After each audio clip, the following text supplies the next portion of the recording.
You stand in the suffocating dark of the prison corridor. The air is damp, heavy with mildew, and carries the sour stench of sweat and iron. Somewhere close, cloth drips steadily. A slow rhythm of blood seeping through linen, striking stone like a muted clock counting down to an end no one dares speak aloud. Before you, the man once called incorruptible is unrecognizable. His jaw hangs bound in dirty bandages that cannot contain the crimson seeping through. Each shallow breath rattles as if torn from his chest. He does not speak, cannot speak, but his silence presses heavier than words. His hands twitch against the wooden arms of the chair, as if grasping for the power that slipped away only hours before. The guards shift uneasily, their boots scraping the floor, yet their eyes never leave him. In the gloom, rivals linger, their expressions sharpened not with pity but with a cruel satisfaction. You can almost feel the weight of their triumph, the monster undone, not by the blade of justice, but by the slow unraveling of flesh and dignity. History books would have you believe his end was swift, clean, inevitable. But here, in this chamber of shadows, you realize the truth was darker, far darker. What truly happened in these final hours? And why has the world been spared the full measure of his suffering? If you want more history that refuses to sugarcoat the past, stay with me, and consider supporting Echoes of Time so we can keep unearthing what textbooks won't. The silence of that prison corridor stretches far beyond Robespierre himself. It echoes the rhythm of an entire machine built for death, a machine that had already claimed tens of thousands before turning on its master. Each morning in Paris, long before the city had fully awakened, men gathered in chambers where justice was reduced to numbers. Cases were heard not in hours, but in minutes. A single nod, a brief exchange, a perfunctory phrase, and lives were ended before the ink had dried on the records. The tribunal had become less a court than a conveyor belt. Files piled high, witnesses silenced, evidence barely glanced at. The accused rarely spoke. When they did, their words dissolved into the air, ignored. There was no need for proof, no hunger for truth. To be accused was to be condemned. Beyond the walls, prisoners waited in darkness, starving, weak from hunger long before they were brought to the dock. The trial was not the beginning of their suffering but the end of a slow, deliberate breaking. This was the world Robespierre had helped create, and now he sat within it, shackled by the very rules he once wielded like a blade. He had built a system where fear was absolute, where even allies dared not speak, where silence was survival. And in that silence, he discovered his own powerlessness. No speeches could save him now, no words of virtue or thunderous declarations. He had become one more name on the endless lists, one more figure swallowed by the machinery he had unleashed. Many viewers tell me these forgotten details change the way they see history. If it does for you too, subscribing helps me keep telling stories others ignore. The days leading to his fall were not marked by thunder, but by a slow unraveling. Robespierre had once stood before packed assemblies, his voice sharp enough to bend crowds to silence, his words burning with conviction. But now, alone in his chambers, he spoke only to himself. Night after night he paced the floorboards, his eyes bloodshot from sleeplessness, his hand trembling as he scribbled lines across the page. The words that once inspired nations now collapsed into repetition. Phrases scrawled again and again, like a man trying to convince himself of truths no longer believed. The pistol lay beside him on the desk, a silent companion, as though he no longer trusted even the shadows around him. Outside, whispers grew louder. Friends who had once clung to his vision turned their backs, terrified that a single gesture of loyalty might condemn them to the blade. He felt the betrayal not through grand gestures but through absence. No visitors at his door, no letters of support, no voices rising in his defense. His world became an empty chamber echoing only with his own footsteps. When the soldiers came to take him, they found a figure already hollowed by dread. And even then, the terror he embodied did not loosen its grip. Some prison guards refused to accept him, stepping back as though his very presence carried a curse.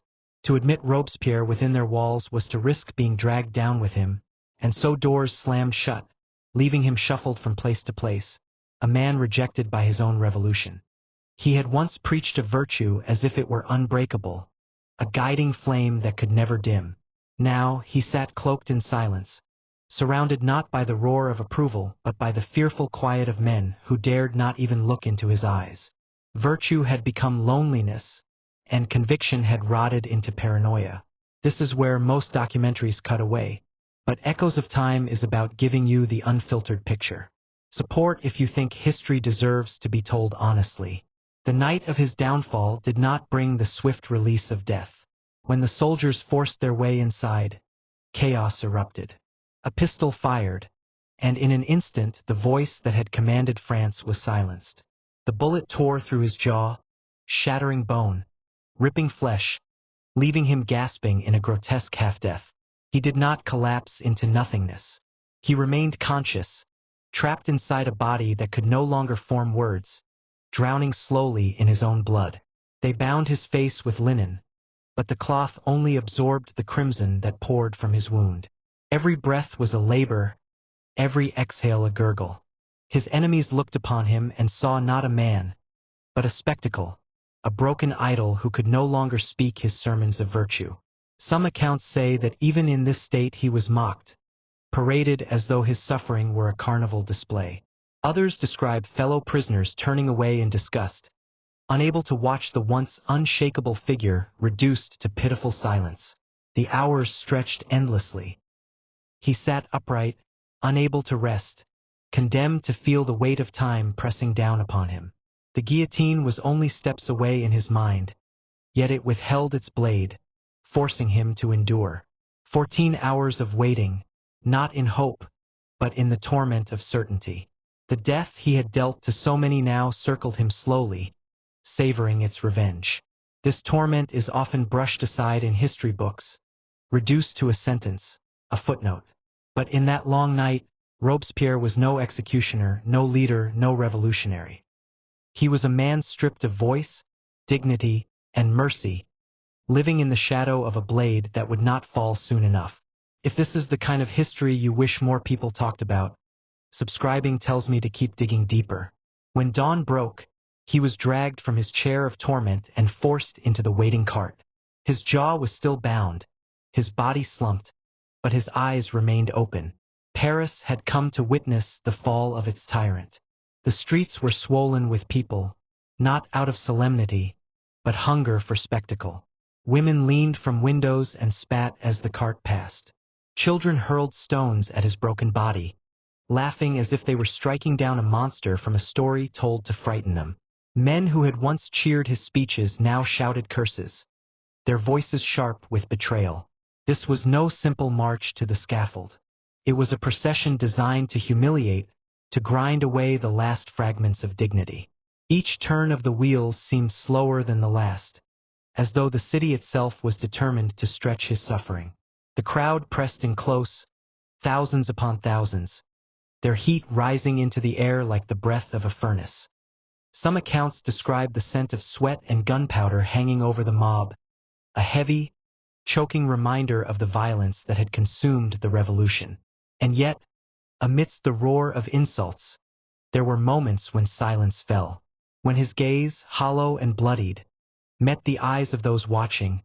Even the loudest voices faltered. For in that instant, they were reminded that he was still a man, broken, despised, but undeniably human. It was this silence, fleeting yet profound, that haunted those who witnessed it.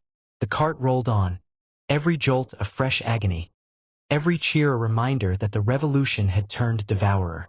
He was paraded not as a prisoner, but as a symbol, and symbols are meant to be destroyed in full view of the crowd. If you've stayed this far, you're the kind of viewer who values truth over comfort. Subscribe to Echoes of Time, and if you won't, tell me in the comments why. I want to know. At last the cart stopped, and the shadow of the scaffold stretched over him. The wooden steps groaned as he was pulled upward, every movement tearing fresh pain through his body.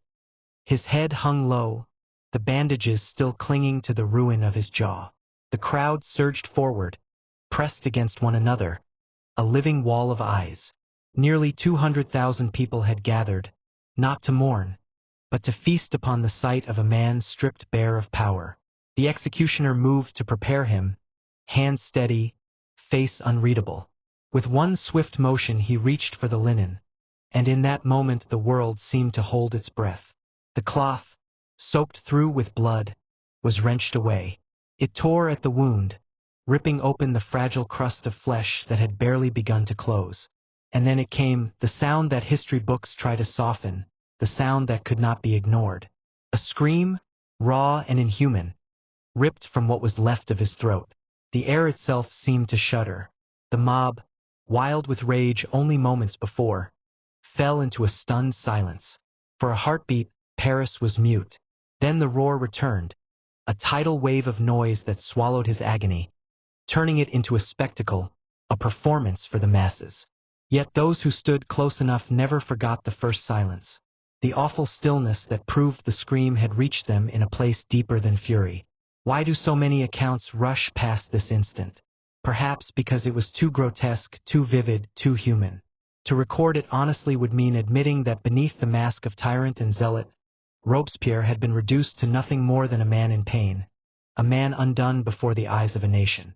That truth was unbearable, and so the scream was buried in the margins of history.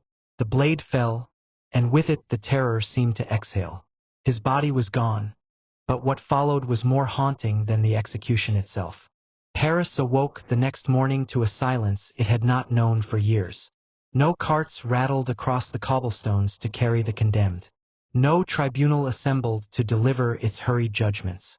The guillotine, which had clattered and thudded with relentless regularity, stood idle. Its wooden frame, dark with blood, loomed over an empty square. People emerged from their homes uncertain, as if stepping into a world both familiar and alien. Markets opened quietly, their stalls filled with bread and fruit that no longer carried the same whispers of accusation. Churches that had been shuttered for fear and politics reopened their doors, bells ringing hesitantly into the air, testing whether the silence would hold. Families gathered, not in mourning, but in a fragile relief. It was as though an invisible weight had lifted, one so crushing that its absence felt almost unnatural.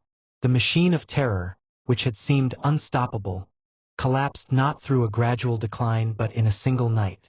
Its architects were gone, its momentum shattered. What textbooks reduced to a line, the end of the terror, was, in truth, a transformation that left a city blinking in disbelief at its own sudden freedom. And yet, beneath the calm, unease lingered. For if the revolution could devour its fiercest guardian so completely, then no man, no system, no dream was ever truly safe. So ends the tale of Robespierre, not with the thunder of speeches or the certainty of justice, but with the silence of a city that no longer knew what to fear. Was his death the righteous punishment of a tyrant, or was it the ultimate cruelty? Proof that the revolution had grown so hungry it would consume even its most devoted servant? The question lingers, unresolved, echoing through the centuries like the faint toll of a bell in an empty square. Here at Echoes of Time, we don't just tell history, we expose its shadows. Subscribe, and join me in uncovering the stories they'd rather keep buried.